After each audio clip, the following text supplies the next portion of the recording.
Jésus monta en barque, traversa le lac et alla dans sa ville de Capharnaüm. La nouvelle se répandit qu'il était à la maison. Tant de monde s'y rassembla qu'il n'y avait plus de place, même devant la porte. Un jour que Jésus leur enseignait la parole, il y avait dans l'assistance des pharisiens et des docteurs de la loi, venus de tous les villages de Galilée et de Judée, ainsi que de Jérusalem. Et la puissance du Seigneur était à l'œuvre pour lui faire opérer des guérisons. Arrivent des gens, 4 hommes, portant sur une civière un homme qui était paralysé. Ils cherchaient à le faire entrer pour le placer devant Jésus.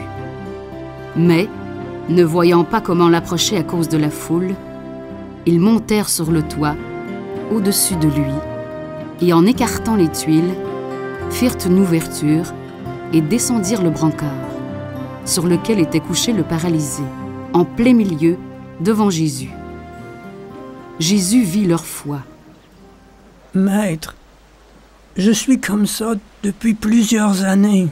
C'est la malédiction de Dieu, le châtiment pour mes péchés et les péchés de mes parents. » Confiance, mon fils. Tes péchés te sont pardonnés. Les scribes et les pharisiens dans l'assistance se mirent à raisonner en eux-mêmes. Pourquoi cet homme parle-t-il ainsi? Il blasphème. Qui donc peut pardonner les péchés, sinon Dieu seul? Jésus saisit aussitôt dans son esprit leur raisonnement. Pourquoi avez-vous en vous-même des pensées mauvaises? Pourquoi tenir de tels raisonnements? Qu'est-ce qui est le plus facile? De dire au paralysé, tes péchés sont pardonnés? Ou bien de dire, lève-toi, prends ton brancard et marche?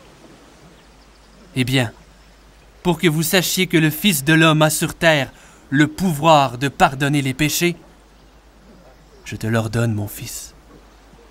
Lève-toi, prends ton brancard et rentre chez toi. Hein? Ah! Ah!